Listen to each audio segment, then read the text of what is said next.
acordando para a realidade. Isaías 29, versículo 8 diz assim a palavra de Deus: o faminto sonha que está comendo, mas acordar ainda sente fome. O sedento sonha que está bebendo, mas ao amanhecer ainda sente sede. Assim será com seus muitos inimigos, aqueles que atacam o monte Sião. Vamos orar. Querido Deus, Santo e Eterno, nós queremos nesse momento nos render inteiramente a Ti. Viemos te cultuar, viemos ofertar a Ti a nossa vida. E o nosso único desejo é que a Tua palavra traga alimento, vida, esperança, transformação em nós. Por isso, Senhor, nesse momento pedimos que essa palavra produza tudo isso em nós, leva cativo a Ti a nossa mente e fala aos nossos corações, produzindo vida em nós. Assim, ó Deus, te oramos e pela fé te agradecemos, em nome de Jesus. Amém e amém. O profeta Isaías, nesse texto, se você observar com calma posteriormente, você vai observar que Isaías está falando daqueles que tentam contra o povo de Deus, contra a sua casa, e aquilo que os levaria a serem aniquilados por Deus. Deus aqui trata como um sonho aquilo que eles intentam fazer contra o povo de Deus, contra a casa de Deus, contra o monte Sião. Deus está dizendo aqui, através do profeta Isaías, que aquelas pessoas que intentam contra o monte Sião são como os que dormem, que eles sonham, mas que ao sonhar se deparam com uma outra realidade, uma realidade completamente diferente daquilo que eles estavam sonhando. Mas também, esse texto é um exemplo para nós de que nós devemos ter alguns cuidados na nossa vida. Isso porque alguns de nós temos sonhado e a nossa realidade ela é bem distante daquilo que nós temos sonhado. Algumas pessoas até parecem que vivem um eterno sonho, vivem no mundo da fantasia, no mundo do faz de conta, no mundo um tanto quanto irreal para a nossa realidade, para aquilo que nos cerca, para o cristianismo. E nós precisamos despertar, nós precisamos acordar para a realidade que nos cerca. Quando o texto diz que o sonho, no sonho, o faminto sonha como quem está comendo, mas ao acordar sente-se vazio, ou como quem sonha bebendo água e ao acordar tem sede. Isso também é uma realidade para muitos de nós, para pessoas que estão dentro da igreja, mas eles vivem desconectos de uma realidade cristã e começam a criar um mundo fantasioso, um mundo de sonhos, e que nesse mundo algumas coisas não se encaixam, algumas coisas negam a sua existência, rejeitam aquilo que está acontecendo ao seu redor. E há um grande choque de realidade, há uma grande diferença entre sonho e realidade. Apenas sonhar em comer ou sonhar em beber não mata a nossa fome, nem sacia a nossa sede. Por isso é a necessidade de nós termos os pés no chão, estarmos bem acordados. E quando a gente fala isso, nós não estamos apenas citando aqui que a gente está sonhando com a comida, mas muitos estão sonhando com a outra vida, com outro tipo, outro estilo de vida, sonhando com outros relacionamentos, sonhando com outro evangelho, não que Paulo e que os apóstolos nos apresentar, que a Bíblia não nos ensina. Tem gente que precisa, e é sobre isso que eu gostaria de falar essa noite. Tem gente que precisa acordar para a realidade. Esse texto nos traz uma lição de que pessoas se enganam, vivendo uma vida de sonho e que nada tem a ver com a nossa vida cotidiana. E eu espero, nos próximos minutos, trazer algumas dicas preciosas e ensinos da palavra de Deus para que cada um de nós possa acordar, despertar para a nossa realidade. Hoje em dia, quando a gente fala de cristianismo, a gente fala de igreja, a gente fala de Jesus, o que eu percebo é que existe um cristianismo caricaturado, uma caricatura de Jesus, uma caricatura do cristianismo. Se você não sabe o que é caricatura, é aquele desenho que a gente faz e a gente exagera nos traços da pessoa. Se alguém for fazer, por exemplo, uma caricatura minha, com certeza vai exagerar na parte mais esférica que eu tenho. Se alguém for fazer uma caricatura, por exemplo, do Robson, vai fazer um exagero um pouco mais acima, mas também cilíndrica, né? Se a gente for fazer uma caricatura, por exemplo, do Nilton, coloca lá os cabelos grisalhos dele, que é o que se destaca. Quando a gente fala de caricatura, alguém que desenha e faz essas caricaturas, ele exagera em alguns detalhes, que até são verdades, mas não são tudo. Com caricatura não consegue contemplar toda a pessoa, apenas alguns traços. E quando a gente observa o que muitas pessoas estão vivendo nos dias atuais, achando que é cristianismo, o que nós observamos é que muitas pessoas estão vivendo, na verdade, uma caricatura de Cristo, da igreja e do cristianismo. Tem alguns traços do cristianismo, tem alguns traços de Jesus, tem alguns traços da igreja, mas não é aquilo de verdade. Tem vivido uma fantasia, um evangelho que não é aquele exposto pelas Sagradas Escrituras, que acaba vivendo uma espécie de sonho, uma fantasia do evangelho, um mundo do faz de conta, algo que cabe e é concebível de qualquer jeito, que a gente pode ser da forma que quiser, e de que tudo pode. É um evangelho light. Então, deixa eu lhe dizer uma coisa, meu amado. Existe uma grande diferença, uma enorme diferença entre fé e sonho. A fé, ela se baseia nas Sagradas Escrituras, pela proclamação do Evangelho. Fé em Cristo Jesus, ela tem raiz profunda na palavra de Deus, na Bíblia Sagrada. É lá que se concentra, é lá que nasce, é lá que ela se fortalece, é nas Sagradas Escrituras, é na palavra de Deus que está a raiz, que é o nosso alimento, é lá que nasce a nossa fé. Sonho é produzido pelas nossas expectativas, pelo nosso subconsciente.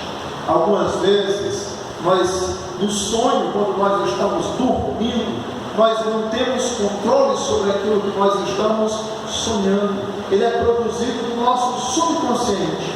Quando nós sonhamos acordado, os sonhos são produzidos pelas nossas expectativas, daquilo que nós desejamos, daquilo que nós queremos, daquilo que é o ideal, daquilo que nós almejamos. Então olha o choque de realidade. Enquanto um é produzido pela palavra de Deus, o outro é produzido pelos nossos anseios, desejos, necessidades e o nosso subconsciente. E nós precisamos viver na palavra de Deus pela fé, e não baseado naquilo que é fruto dos nossos sonhos. Nós precisamos despertar.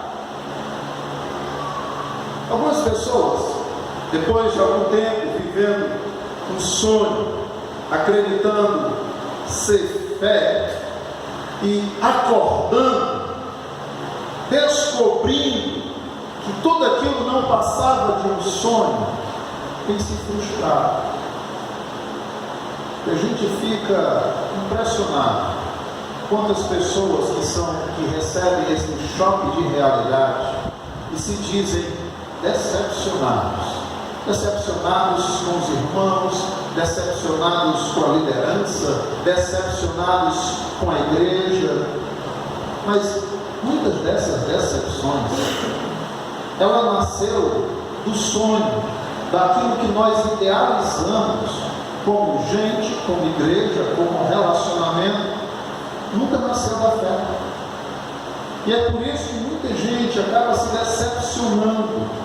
Hoje nós temos um número enorme de pessoas que um dia estiveram caminhando conosco, estiveram dentro de uma igreja, creram, ou pelo menos disseram crer nas Sagradas Escrituras, e hoje acreditam, vivem um sonho de que conseguem ser igreja em casa, sozinhos. Isso é um sonho, isso é uma fantasia, e que não nasce das Escrituras, nasce da expectativa, nasce do desejo, nasce do subconsciente, e não tem o que se arraigar. Tem muita gente vivendo assim, vivendo pelo achismo, vivendo por aquilo que de alguma forma acredita, vivendo por aquilo que de alguma forma veio à sua mente. Na verdade, essas pessoas estão dormindo, estão sonhando e precisam ser acordadas, precisam de um choque de realidade. Muitos de nós, embora dentro da igreja, não só aqueles que são chamados desigrejados, muitas pessoas dentro da igreja têm vivido uma vida assim, imaginativa, irreal, o mundo do faz o tempo. 1 Coríntios, capítulo 3, versículo 18, Paulo vai dizer que ninguém se engane a si mesmo, que ninguém se engane. Se algum de vocês pensa que é sábio conforme os padrões desta era, deve tornar-se louco, a fim de ser verdadeiramente sábio.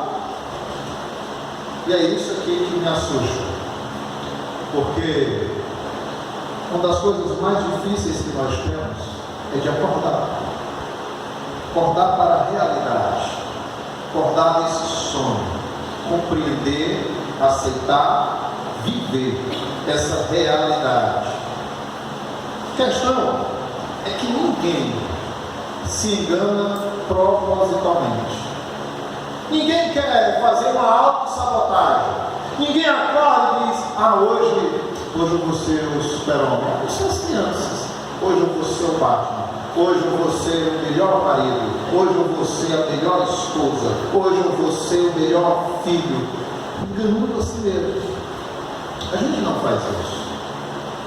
Mas a gente se engana porque a gente começa a acreditar em alguns valores irreais. A gente começa a acreditar que algumas ações vão nos levar a ter uma certa recompensa. Nós nos enganamos porque nós passamos a mudar alguns princípios, algumas questões basilares do nosso ser, do nosso cotidiano, e começamos a acreditar que aquilo vai nos trazer alguma recompensa, algum benefício. Nós não nos sabotamos, nós não nos enganamos propositalmente, mas nós nos enganamos porque muitas vezes nós não temos o controle sobre aquilo que vem à nossa mente, porque nós temos, na verdade, nós não temos o devido cuidado. O que é que nós nos alimentamos?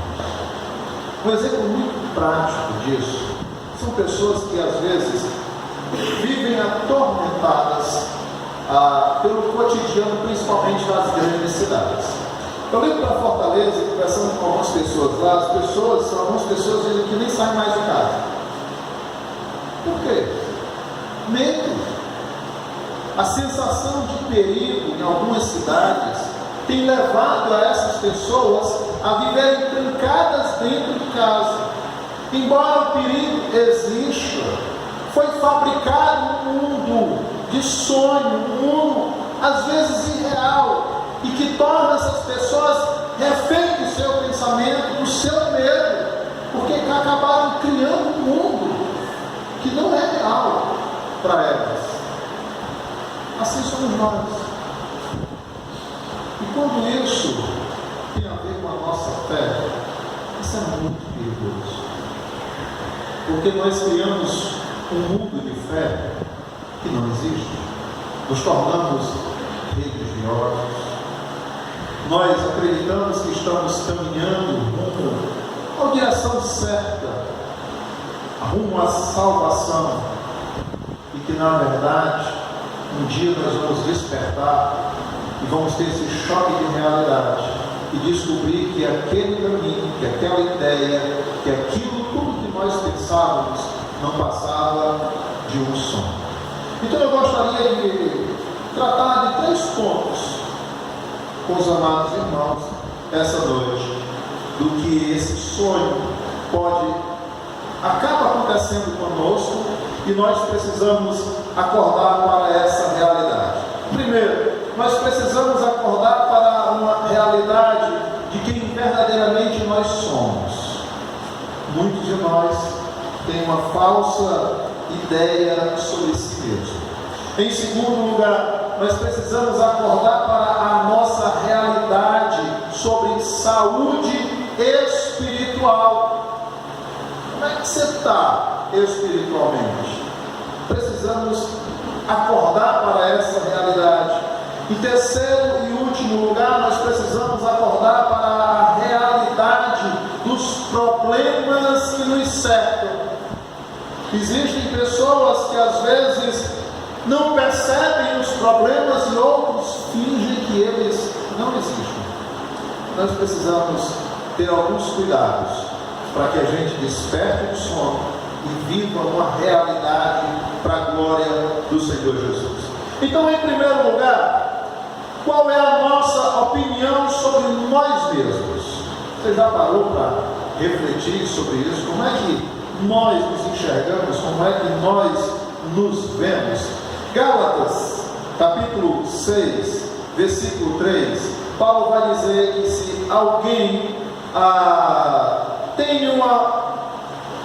alguém tinha que ter alguma coisa não sendo muito elevada sobre si mesmo, acaba se enganando-se. E muitas vezes nós temos uma opinião, nós temos uma visão, nós temos um direcionamento para a nossa vida que é diferente daquela realidade. Nós temos uma visão muito diferente sobre nós mesmos. E quando eu digo que às vezes nós temos uma opinião irreal sobre nós mesmos, isso não significa dizer que nós temos uma opinião de ser maior do que alguém.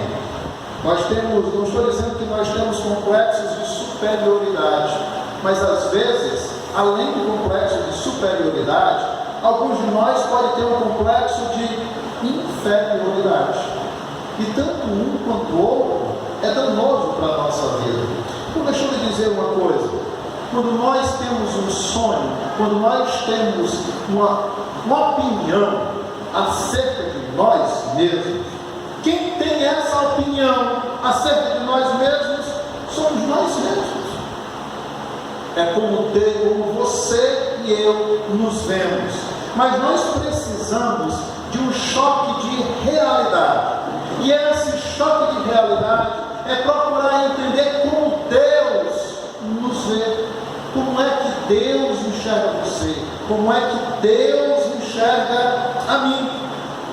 Deixa eu dar um exemplo prático para você, o quanto a falta dessa realidade pode ser prejudicial para a nossa vida. Quando nós não compreendemos, quando nós não vivemos essa realidade, o quanto isso pode ser danoso para a nossa vida. Lá em Números, capítulo 13, versículo 33, vai narrar a história de alguns homens que foram espiar a terra prometida. Deus agora vai falar a Moisés que existe uma terra, é uma terra boa, e que Deus irá agora dar essa terra ao povo que ele acabara de tirar da escravidão do Egito. Deus então agora convoca alguns espias, convoca 12 espias e os manda a espiar a terra, a verificar, a sondar, saber o que é que tem naquela terra. Eles passam 40 dias espiando a terra. Quando eles retornam, eles vêm agora com um relatório. O que é que eles enxergam lá? O que é que eles verificaram sobre tudo aquilo? Qual é o parecer deles? E um dos relatores de tudo que viram diz o seguinte: olha o que é que eles dizem, versículo 33: aos nossos olhos éramos como gafanhotos.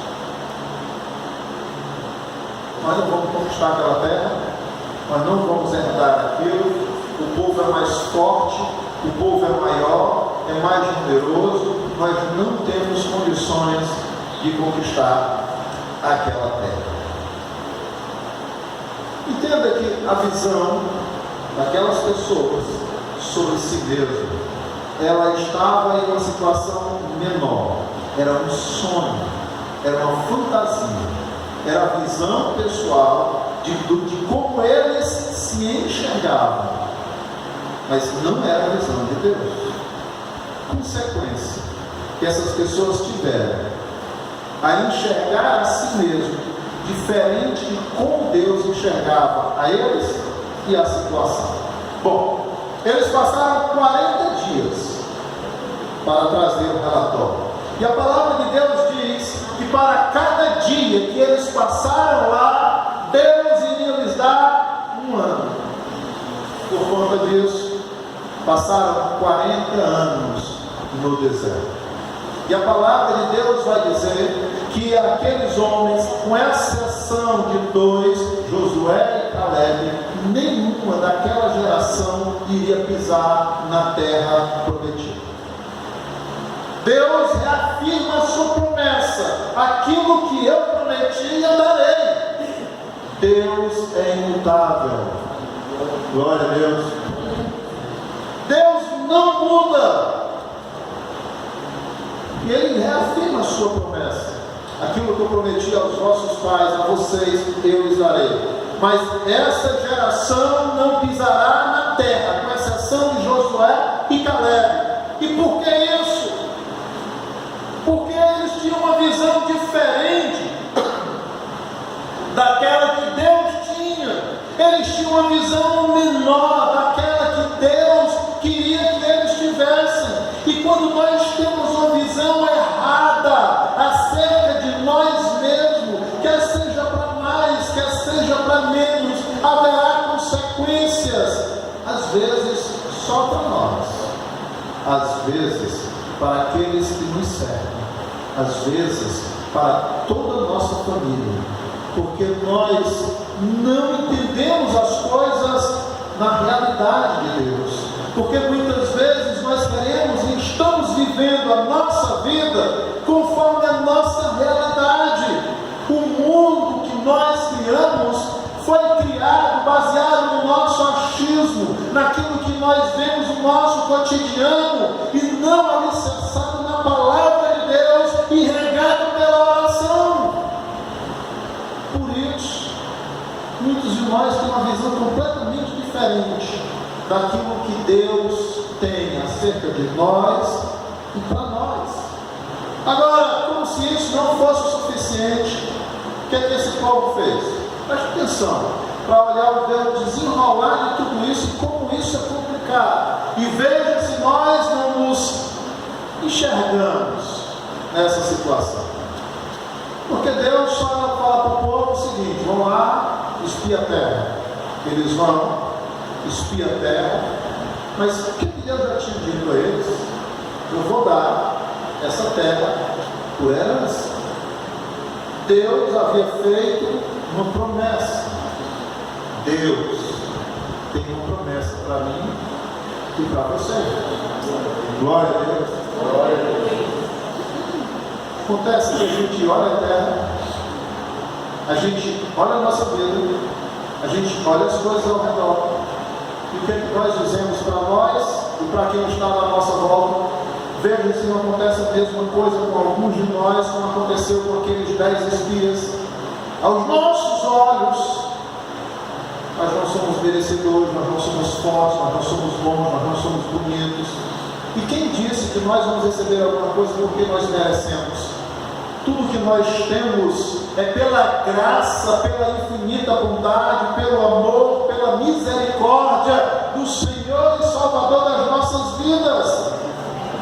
É por isso que nós recebemos, porque nós realmente não merecíamos nada.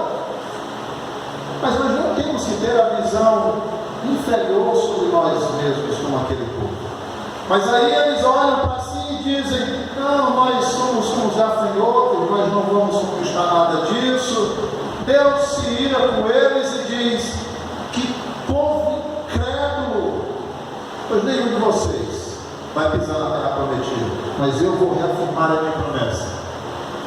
O povo que eu tirei do Egito, eu vou colocar na terra que eu prometi. Agora aquele povo se revolta. Aí diz o quê? Aí é assim? Peraí, amanhã de manhã a gente acorda cedo e nós vamos lá conquistar. Vamos lá, agora nós vamos tomar a terra. Não é isso que Deus está dizendo? Vamos lá conquistar a terra. E eles realmente fazem isso. Eles levantam e vão para a batalha, só que eles não conquistam a terra. Eles são mortos. Por que isso acontece? Porque a motivação deles não estava na fé. Eles saíram de um extremo para o outro, continuavam sonhando, mas um sonho diferente. Eles estavam num mundo de fantasia, mas uma fantasia diferente. Enquanto eles olhavam para eles mesmos, agora em primeiro plano, como os coitadinhos, como muito pequenos, como não merecedores, e não enxergavam como Deus os via e como era a palavra de Deus para a vida deles. Em um segundo momento, agora cheios de orgulho, eles agora vão contra Deus e contra os seus inimigos. Mas entenda que nenhuma das duas ações ele tinha Deus por princípio. Não era a fé que regava a vida, não era a fé que os conduzia, eram os seus sentimentos, eram os seus sonhos, era a sua fantasia que estava guiando eles em todos os passos. Assim, infelizmente, somos nós. Às vezes nós fazemos até algo interessante na igreja, muitas vezes nos envolvemos com alguma coisa, mas o que é que tem conduzido de fato a nossa vida? Será que são os nossos sonhos pessoais, as nossas realizações, ou será que nós estamos em uma realidade de fé, onde tudo que nós fizemos, tudo que nós iremos fazer, tudo que nós somos é para a glória do Senhor Jesus? Como nós podemos avaliar tudo isso? Da mesma forma que tem gente que se acha inferior, tem gente que se acha superior, tem gente que se acha muito mais do que realmente é. Ele tem uma visão de superioridade sobre si mesmo. Apocalipse capítulo 2, versículo 2, olha o que é que diz o texto: sei de tudo que você faz, vi seu trabalho árduo, a sua perseverança, e sei que não tolera os perversos. Examinou as pretensões dos que dizem apóstolos e não são, e descobriu que são mentirosos. Antes de nós irmos para esse segundo ponto, as pessoas que se acham superior, eu inverti aqui um ponto que eu preciso voltar, é que às vezes a gente se pergunta muito assim: tá, descobrimos que tem alguém que se acha superior, se acha inferior. Os grandes problemas que nós temos na igreja, no serviço, é exatamente como as pessoas se veem. As pessoas que se veem, de certa forma, inferior, eles morrem de medo de fazer o trabalho. Por quê? Porque não se acham capazes. Então eles acham muito o seguinte: não vou fazer porque não vai dar certo, porque eu não sei, porque eu não sou capaz. Por que isso? Por que aquilo? E, na verdade, isso é uma falta de fé, porque quem nos capacita é o Senhor Jesus. É claro que existe a responsabilidade humana, e nós vamos já falar sobre isso.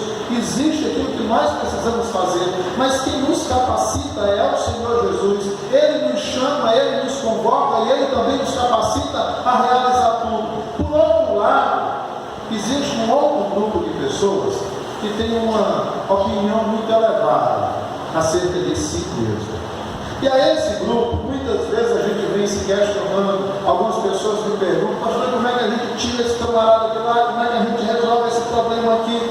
E eu dou sempre o exemplo de Apocalipse 2:2. Alguém que acha que ele é mais do que realmente é, aquelas pessoas que jogam confete demais sobre si mesmo. Como que a gente resolve isso? A gente resolve da mesma forma que essa igreja resolveu o problema lá.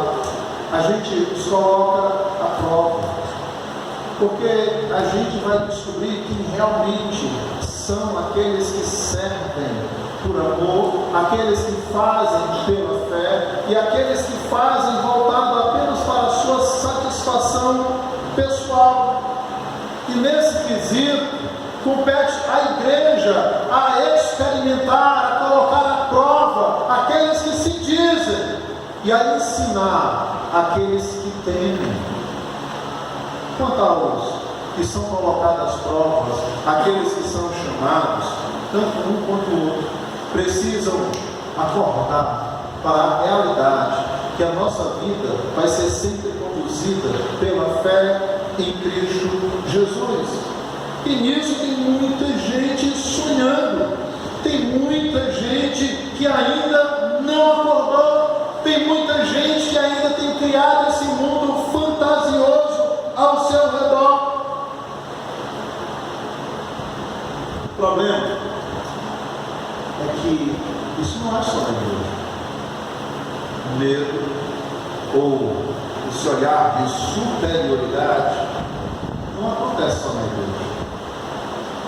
Acontece nos relacionamentos, acontece em casa, acontece com o pai, com o filho, com o marido, com a esposa, com irmãos, acontece dentro das famílias. E nós precisamos tratar isso não só na igreja, mas na nossa vida como um todo.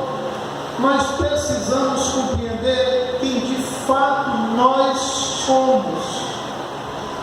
E isso às vezes é muito difícil. Eu estava falando isso ontem aqui com os líderes, o quanto isso é difícil. E eu dei um exemplo que eu gostaria de compartilhar com os amados irmãos de forma rápida aqui, o que eu havia dito ontem. Silvia dizia que eu tinha um grande problema de orgulho. E todas as vezes que ela dizia: meu filho, você é muito orgulhoso. A primeira coisa que eu dizia assim: que conversa? Quem foi que disse que eu sou orgulhoso? Você é, não sou orgulhoso. E uma das primeiras coisas que a gente descobre quando a gente é orgulhoso é que o orgulhoso tem uma grande dificuldade em admitir o erro. Tem uma grande dificuldade em dizer: eu estou errado e você está certo. Mas não é só o orgulhoso que tem esse problema. Pessoas que se veem menores do que de fato são, têm o mesmo problema. Por mais que a gente diga: você pode, Deus me capacita, não consigo, eu não sei, eu não consigo, eu não vou fazer. Morrem de medo de realizar algumas coisas. Vivem em um sonho. Quando essa é a questão, vai para dentro da nossa casa, nós precisamos ter alguns cuidados. Isso porque a nossa visão acaba interferindo no nosso relacionamento. E nós precisamos despertar para a vida. Nós precisamos acordar que a visão que eu tenho de mim mesmo é uma visão real. não é a visão que as pessoas têm de mim, não é a visão que Deus tem de mim. A palavra de Deus é que nos garante que a visão que Deus tem sobre mim e sobre você é muito mais elevada, é maior do que qualquer sonho, do que qualquer outra menção que chegou aos seus ouvidos. A nossa mente nunca ouviu, dos nossos lábios nunca foi pronunciado aquilo que Deus tem acerca, planos de Deus acerca de nós, para nós mesmos. Então nós precisamos estar atentos e despertar desse sono. Depois de alguns anos, eu lutando com esse orgulho, eu cheguei a conversar com Deus e disse: Deus, ajeita essa mulher está teimando aí comigo, dizendo que eu sou orgulhoso demais, dá um jeito nessa mulher. E aí Deus disse: quem foi que disse que ela está errada? Aí eu converso com Deus assim: vai ficar do lado dela? Como assim? Ainda acho que ela está certa e eu errado. E Deus começou a trabalhar isso no meu coração há alguns anos. Meus queridos, glória a Deus, eu menos descubro isso dela. Tenho mudado, o orgulho tem se dissipado. É fácil? Não, irmão, não é fácil. Agora nós precisamos acordar desse sonho, nós precisamos acordar para essa realidade, que de fato nós somos, e precisamos ter cuidado para nem nos acharmos superiores, nem nos acharmos inferiores. Nós precisamos da medida correta de como Deus nos vê, para que nós não tenhamos prejuízo. Então, em primeiro lugar, para você lembrar,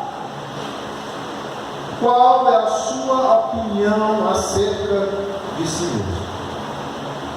Em segundo lugar, nós precisamos acordar para essa realidade sobre a nossa saúde espiritual. Porque se existem pessoas que têm uma opinião acerca de si mesmo,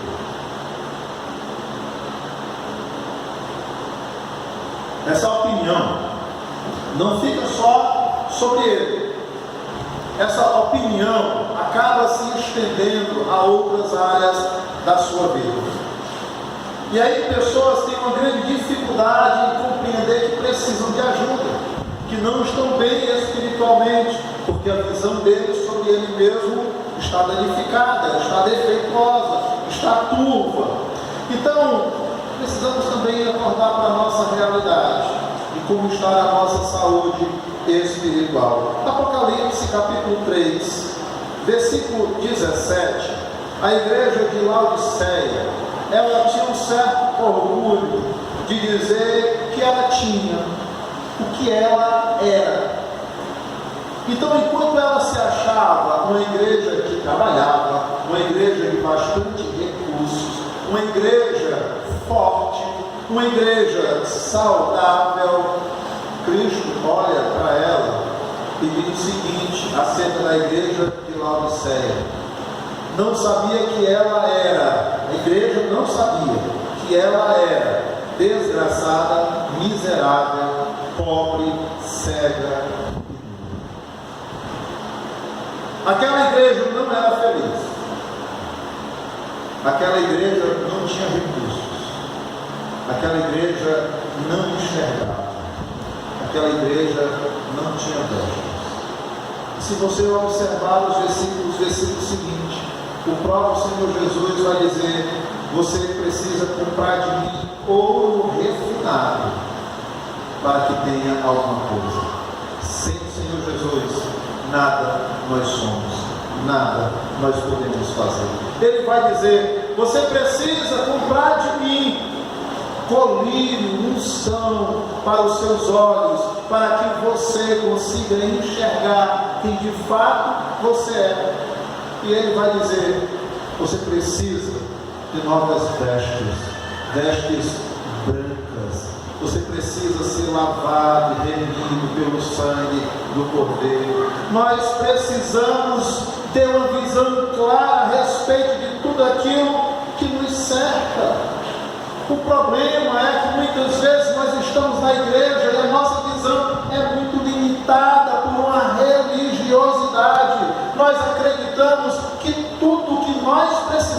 fazer é estar sentado aqui na igreja. Nós acreditamos que tudo que nós precisamos fazer é ouvir o pastor aos domingos. E eu me lembro de Apocalipse, a igreja de Laodiceia. Enquanto nós dizemos, nós estamos bem, enquanto nós dizemos, nós não temos problemas, nós estamos saudáveis, eu vejo do outro lado que talvez Cristo esteja dizendo para alguns de nós: você é cego, você é infeliz, você é pobre e você está livre. Precisamos de algumas mudanças na nossa vida.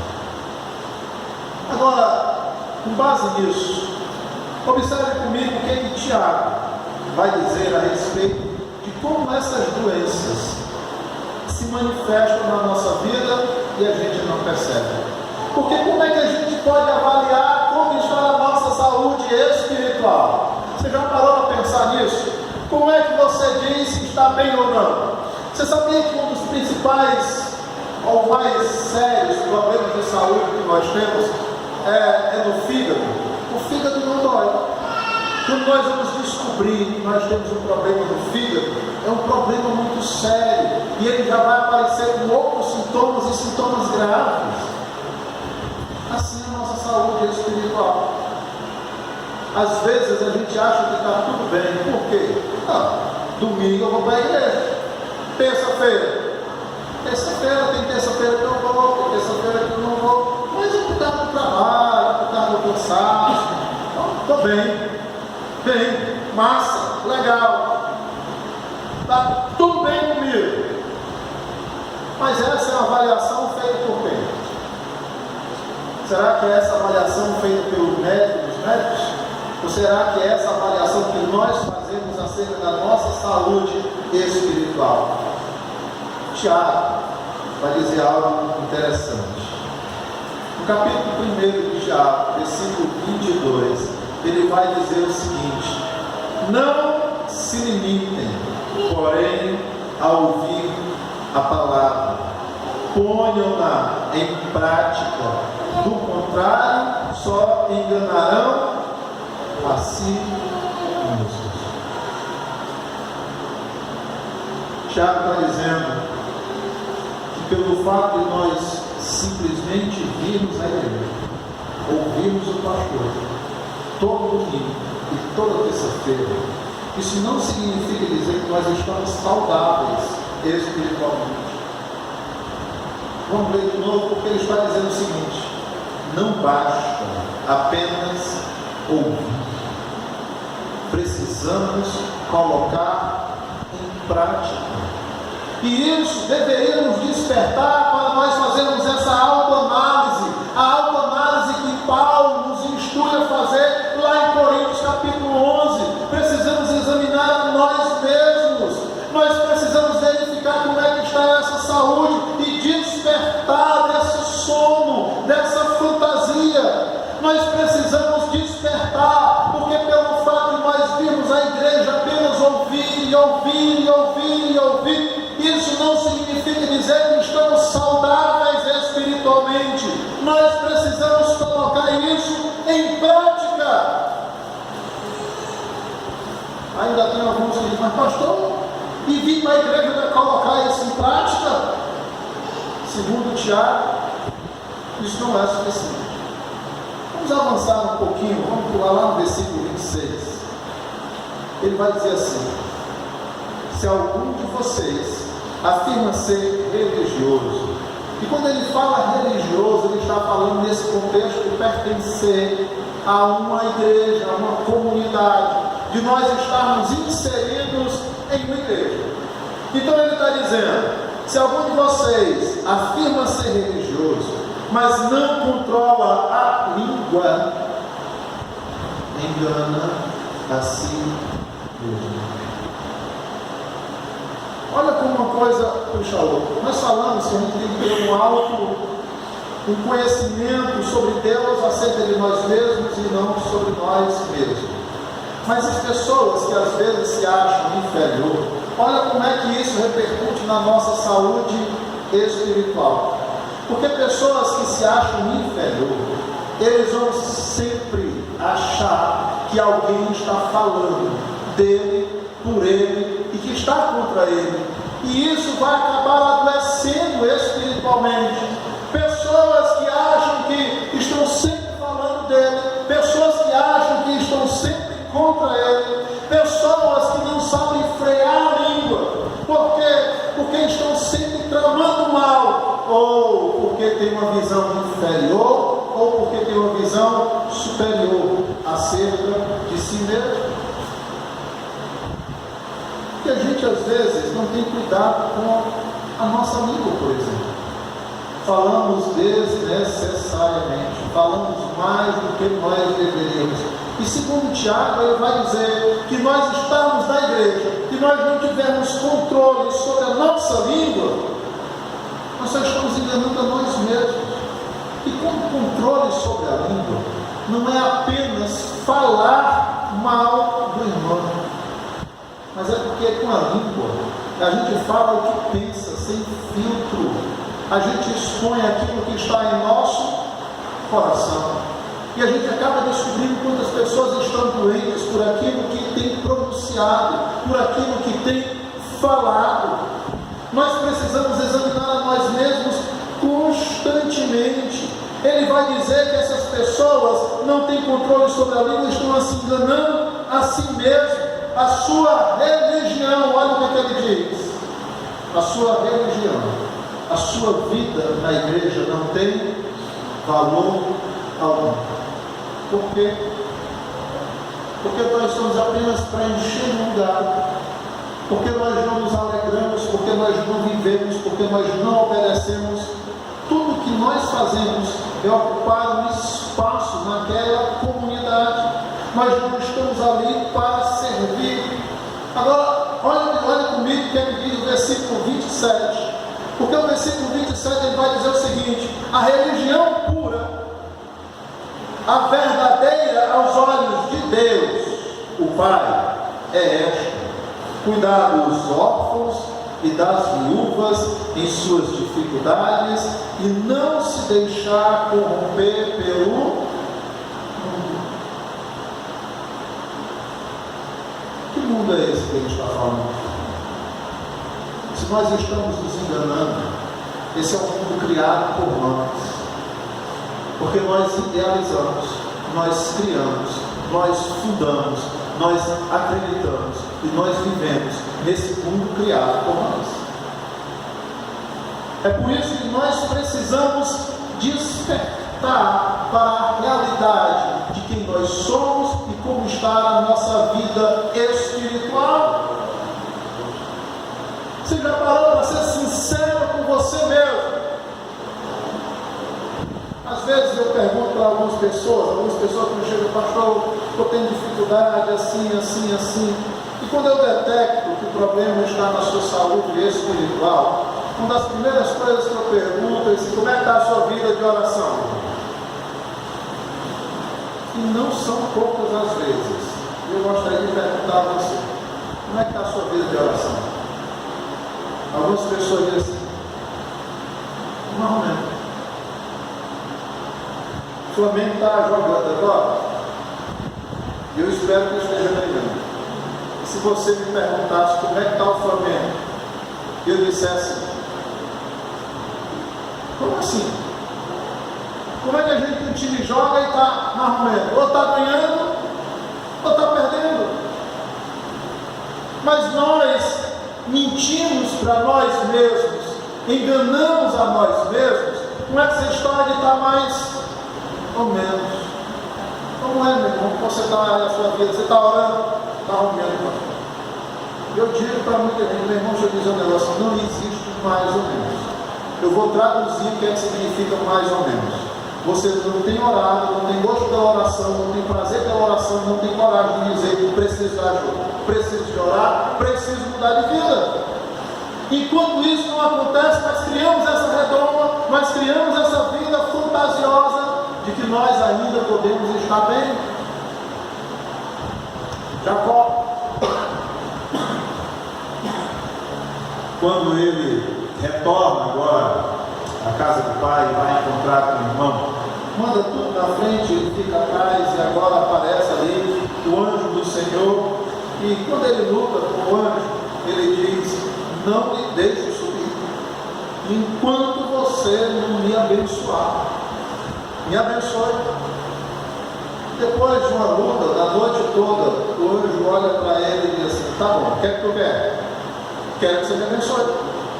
Tudo bem. Como é o teu nome? Eu sou Jacó. Deus me faz lembrar qual era a condição dele. Nem mais,